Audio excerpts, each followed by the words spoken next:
Welcome करते हैं आपको all the way from candy. पहुंच चुके हैं हम लोग पालेकेले इंटरनेशनल क्रिकेट स्टेडियम में और क्या खूबसूरत क्रिकेट स्टेडियम है। मैं तो जैसे ही इस क्रिकेट स्टेडियम में एंटर हूं तो मैं तो पहले स्टेडियम को ही देखता रह गया हूं। इसके आसपास जो व्यूज़ हैं, जो यहाँ नज़ारे हैं, मेरे ख्याल से ऐसा क्रिकेट स्टेडियम शायद ही जो है वो दुनिया में हो। इतना खूबसूरत क्रिकेट स्टेडियम, इतना खूबसूरत वेदर, आप जिस जगह पर भी खड़े हो इस इंटरनेशनल क्रिकेट स्टेडियम के, आपको एक कमाल का एक खूबसूरत नज़ारा जो है वो देखने को मिलेगा।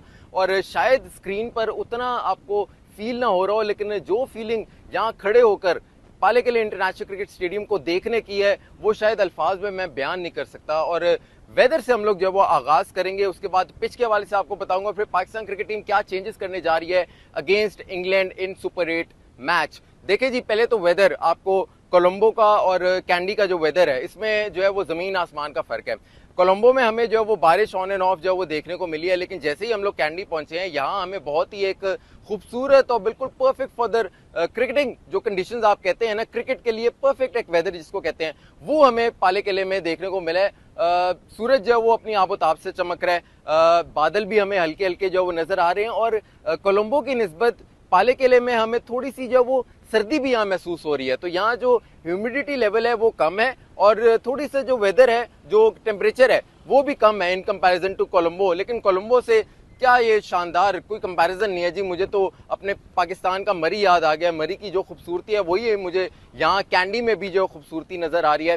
पिच के वाले से अब आपको बताता चलूँ तो पिच आप समझ रहे होंगे कि श्रीलंका में मैच है तो यहाँ स्पिनर्स जो है दोबारा डोमिनेट करेंगे, क्योंकि जैसे ही हम लोग वर्ल्ड कप में आ रहे थे हमें एक बात जो है वो बताई जा रही थी टीम मैनेजमेंट की तरफ से कि भाई स्पिनर्स पे हमने फोकस करना है, स्पिनर्स हमारे जो है वो T20 वर्ल्ड कप जिताएंगे।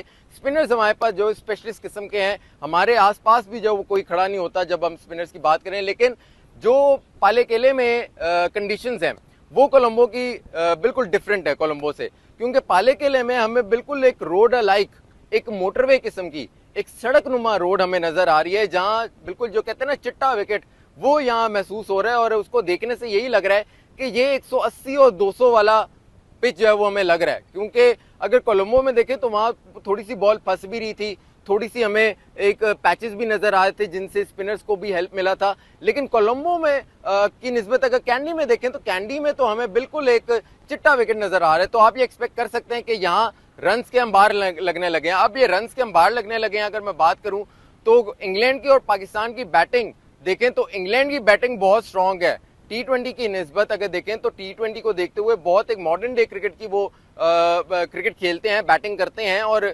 इंग्लैंड के ज्यादा चांसेस हैं अगर वो पहले बैटिंग करें तो वो 200 को टच कर भी सकते हैं, क्योंकि पाकिस्तान की बॉलिंग लाइनअप हमें पता है कि बिल्कुल एक फ्रेजाइल नजर आ रही है। 6 से 7 बॉलर्स को इस्तेमाल किया जाता है, उसमें स्पेशलिस्ट को जो वो कम तरजीह दी जाती है और जो ऑलराउंडर्स हैं उनको ज्यादा तरजीह दी जाती है। तो अगर इस तरह का एक ऑन एंड ऑफ किस्म का अगर बॉलिंग लाइनअप होगी तो उसके सामने इंग्लैंड की जो बैटिंग लाइनअप है वो फिर छोड़ने वाली नहीं है, वो एक्सप्लोसिव किस्म की है, धुएं यहाँ निकाल देगी, क्योंकि ये जो पिच बन रही है ये बिल्कुल बैटिंग के लिए साजगार है। और जिस टीम की बैटिंग स्ट्रांग होगी वो यहाँ जो है वो काफी आपको जीतने के चांसेस उसके ज्यादा हैं। पाकिस्तान की अब बॉलिंग में मुझे एक चेंज नजर होता हुआ नजर आ रहा है, क्योंकि एक तो माइक हेसन की एक साइकी भी है कि वो पहले से ही प्री प्लान कर लेते हैं कि इस मैच में मैंने जो है ना वो ये करना है। जैसे सलमान अलिया का उन्होंने एक प्लान बना लिया था 3 दिन पहले ही कि इंडिया के खिलाफ हमने इनको पहले जो अभिषेक शर्मा है उनके खिलाफ हमने सलमान अलिया को इस्तेमाल करना है।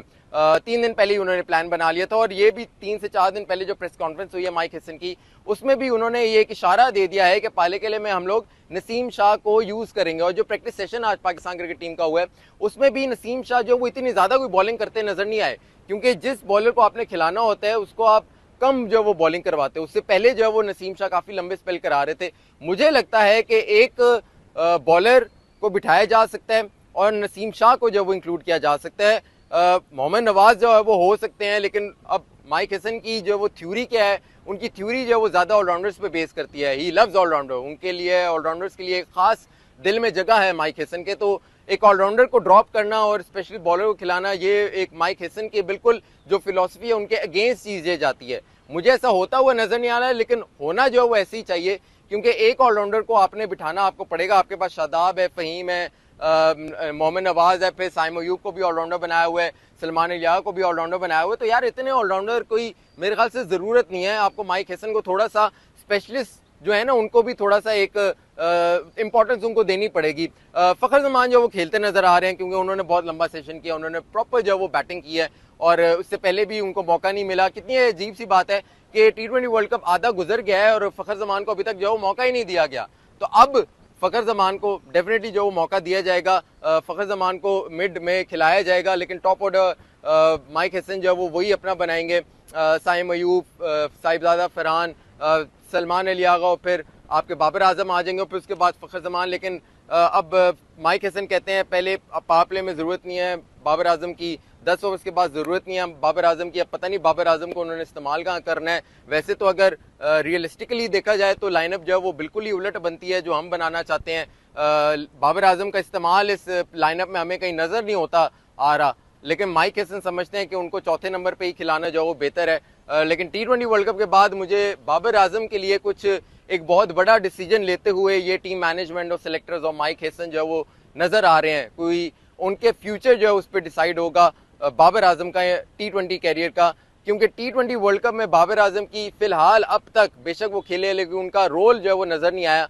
रोल या तो उनको दिया जाए ना और उनसे परफॉर्मेंस ना हो वो अलग बात है, लेकिन उनको रोल ही जो वो बिल्कुल एक तब्दील और बिल्कुल अलग जो वो दिया गया जो उनका नजर नहीं होता आ रहा कि यार वो क्या परफॉर्म करें, वो इस रोल को किस तरह से निभाएं।